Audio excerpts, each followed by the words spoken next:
In today's video, brace yourselves for one of the biggest upsets in boxing history as Mike Tyson prepares to step into the ring against none other than Jake Paul. I am saddened, I'm disgusted with what I saw, and I'm not being a hater.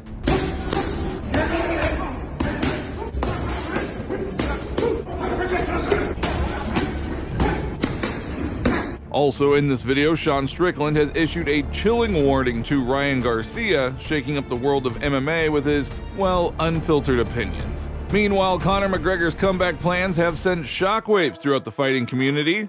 When do we see the Michael Chandler fight? Was it June 29th. It's official. Yeah, call that! And that's not all. Francis Ngannou is gearing up to face Anthony Joshua this weekend, and he had some pretty fiery words for his former rival Tyson Fury, who tried to disrupt the Predator's press conference with a barrage of shouts. So buckle up, hit the like button, and don't forget to subscribe to our channel. Thank you very much in advance. Former UFC middleweight champion Sean Strickland, known for his very candid opinions on delicate matters, opted to depart from his usual divisive statements as he provided guidance to Ryan Garcia in light of apparent mental health struggles. Through a video also shared on the X platform, Tarzan advised Garcia to reassess his social circle, equating mental illness to an intrusive force seizing control unpredictably. Some of you guys will understand this, some of you guys won't. But like when you truly are mentally unstable, when you have a chemical imbalance in your head and it's something you struggle with all the time, you do not see clearly. I'll wake up some days, dude, and the sun is shining, the birds are chirping, and, you know, I want to fucking murder somebody. Like, I could take a chainsaw to somebody, I'd be the happiest doing it. And, you know, it's so crazy because, like, someone could come up to me and tell me, hey, Sean, like, you're not the person I know. Like, I do not recognize who you're being. And I'll be like, dude, I see clearly. I'm in the fucking greatest mood of my life. Like, you're wrong. You don't see clearly. Like, you're being fucking crazy. So what you have with, like, Garcia, man, he's in this mindset where he's probably happy, he's so chemically imbalanced, whether it's CTE, drugs, and there's nobody around him bringing him back down to earth. There's nobody around him bringing him back down to earth, and he just keeps falling into it. I mean, dude, it sucks, man. When you have mental instability, like, you really gotta take care of your mind and surround yourself with people who could bring you down, recognize it, and can help you. Garcia's erratic conduct has sparked concern among fans of combat sports with his recent actions and troubling social media posts, prompting a lot of widespread alarm. Where he'll decide if I'm gonna finish or if I should continue boxing after this fight. He don't decide that. You know, Oscar's saying that, you know, we misinterpret you know, what they say. It's plain English. I didn't hear anybody speaking any language I don't know.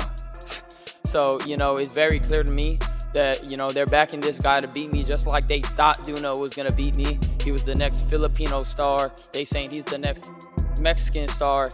Bernard stated that if it was him, he didn't say, well, this is what Ryan should do. So when you're dealing with kids, it's really hard to get across that message. And, you know, then you have Ryan saying this and that. So it's all BS. As Garcia prepares to face Devin Haney for the WBC super lightweight title on April 20th, doubts linger over his mental and physical readiness to enter the ring against the Dream. Throughout the recent press conferences, Garcia's demeanor has deviated significantly from his usual self, fueling speculation among fans and pundits. UFC Alien wrote, "He knows the social media game he's playing. These are the only ways people can get eyes in boxing nowadays." Strickland replied saying, "Nah man, I think he's in Fuckville." The UFC fighter wrote, "He's definitely playing. His dad confirmed that nothing happened to him, he's just promoting the fight the wrong way." But what do you guys all think about this? Leave your thoughts down in the comments. Professional boxing legend Mike Tyson will return to the ring on July 20th at AT&T Stadium in Arlington, Texas, and Iron Mike will be facing blogger boxer Jake Paul.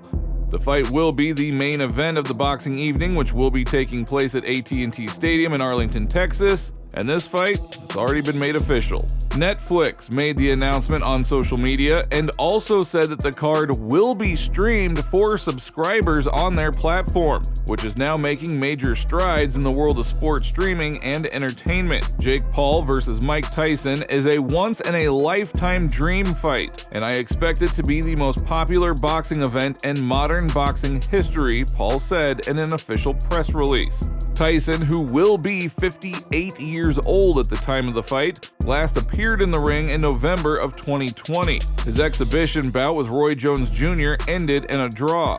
As for Paul, whether you like him or not, this guy knows how to make noise around himself. And if this fight does happen, it will be the biggest fight of his career. Whether he wins or loses to Tyson, he will remain a winner. I mean, just think about it. He fought the very Mike Tyson. What more does he need? But do the fans themselves want to see this fight? Michael Bisping wrote to Paul, "You should be ashamed of yourself. And the biggest joke is you don't even slightly realize why." Marty's Hairline wrote, "This is who you're fighting?" and published photographs of Tyson in a wheelchair. Big Juicy Bude wrote, "Bro can't fight anyone his own age. Pathetic." Another fan wrote, "So if you truly believe Tyson doesn't have any chance of winning, then you agree Jake's a good boxer, because a lesser boxer would still lose to Tyson even at his age. And if you think Tyson does have a chance of winning, then you agree it's a fair matchup. No?" Listen, fair play to all the promoters, right? They're trying to make money. Netflix, fair enough. Listen, no issue with any of that. Any of the coaches, even the managers, right? Money makes the world go round. But Jake Paul's already made lots of money. He's made lots of money, and he talks about being a real fighter. That's where I have an issue. He talks about being one of the best ever, talking about being the greatest, being the champion of the world.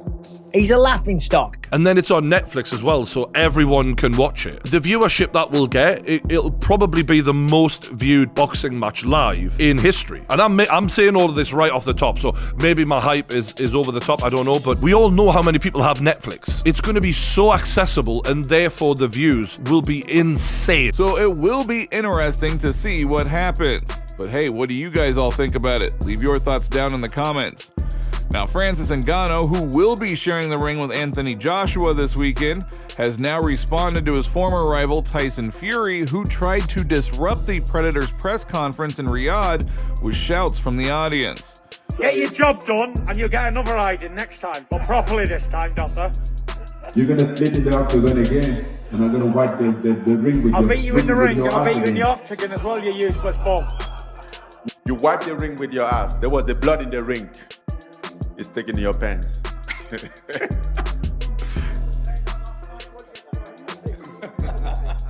What is that? It's really heating up in here now. It's really heating up in here now.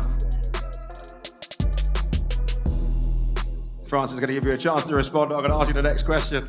I've always tell you, your only chance is in the ring, in the boxing ring with the boxing rules. When you step off of that ring, you better stay 5 meters away before it's stuck your shit. Because if I lose it, you're gonna have a really bad time, my friend. So, respect the fact that boxing is protecting you, us, and the rules of boxing is protecting us. Because out of that, without that, you are nothing in front of me. I beat you every day, twice on Sunday. Make me laugh a little bit because I know that, okay, we are going to fight in boxing rules, but what happened if it was just a free fight on MMA rule? I would smoke those guys. 2 days earlier, the Gypsy King, who just narrowly defeated Ngannou in a boxing match last October, said the former UFC champion should kneel and kiss his feet for making him a millionaire. You know, I put him on the map, made him a multi-millionaire, and now I'm making him even more money. So he needs to thank me, don't he? He needs to get on his knees and kiss my feet, doesn't he? And then in that recent video posted on Adam's Apple YouTube channel, McGregor was approached by a reporter and asked about his scheduled fight with Chandler, to which McGregor simply responded with, June 29th. It's official. Yeah, call that! But as you all know, no one believes anything that McGregor says anymore. Fans soon rushed to the comment section to share their reactions. One fan wrote, What's the punchline at the end of this trolling? This has gone way past its best before date. He'll come back in June to twist his ankle. Him and Ryan Garcia are on the same shit. If this fight happens and Michael doesn't get pay-per-view points for putting his career on hold when he could have been fighting and making money, it'll be a travesty. You guys all think about it. Do you believe that Conor McGregor will come back and actually fight Michael Chandler? Don't be shy. Leave your thoughts down in the comments. Tellement ils sont postés.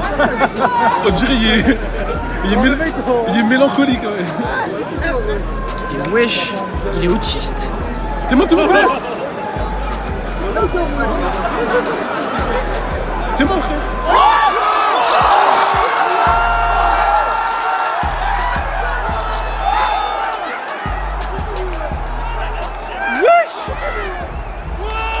That's all for today. If you liked the video, don't forget to like and subscribe to the channel because it is very important to us. And thank you all in advance.